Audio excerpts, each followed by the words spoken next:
The Little Old Engine.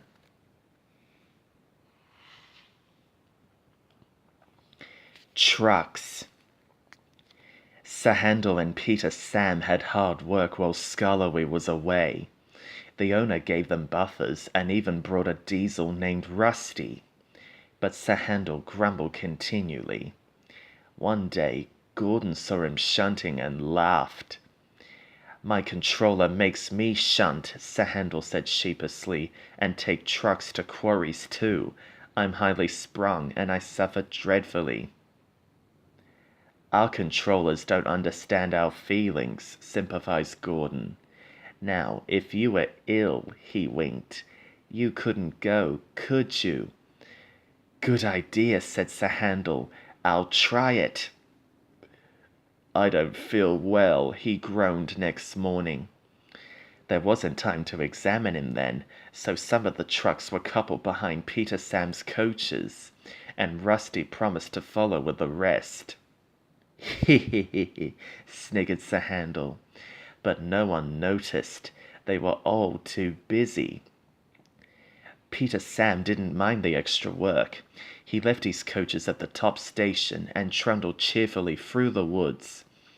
The trucks chattered behind him in an agitated way, but he paid no attention. It might have been better if he had. Slades come from quarries high up in the hills. They travel down in trucks on a steep railway called an incline. Empty trucks at the bottom are hitched to a rope. Loaded ones at the top are hitched to one another.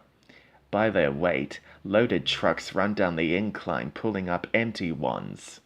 There are strong brakes in the winding house at the top to prevent loaded trucks from running down too fast. The ropes are very strong too, but in spite of this, trucks sometimes play dangerous tricks. Peter Sam never bumped trucks unless they misbehaved.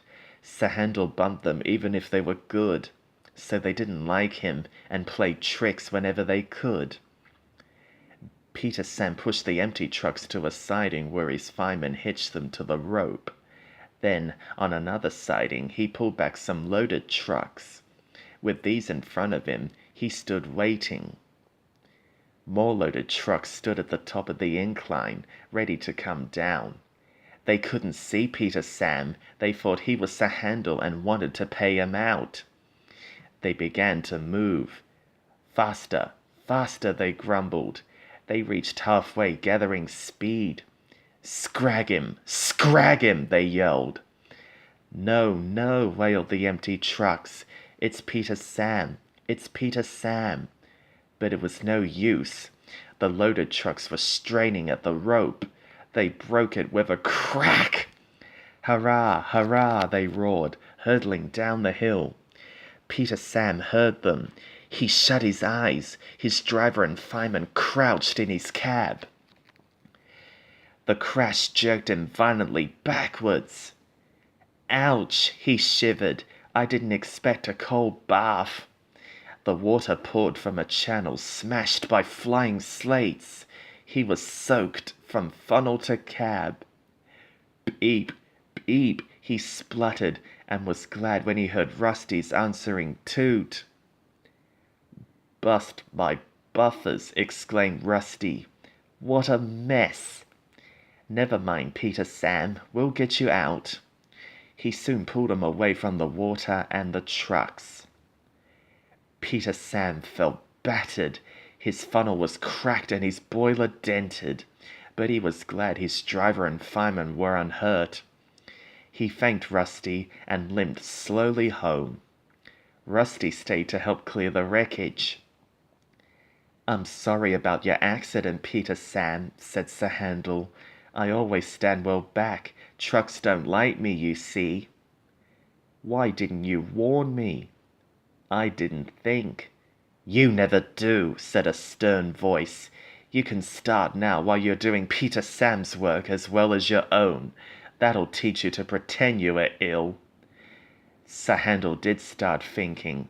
He thought about Finn controllers, and he thought about Gordon. He wanted to give Gordon a piece of his mind.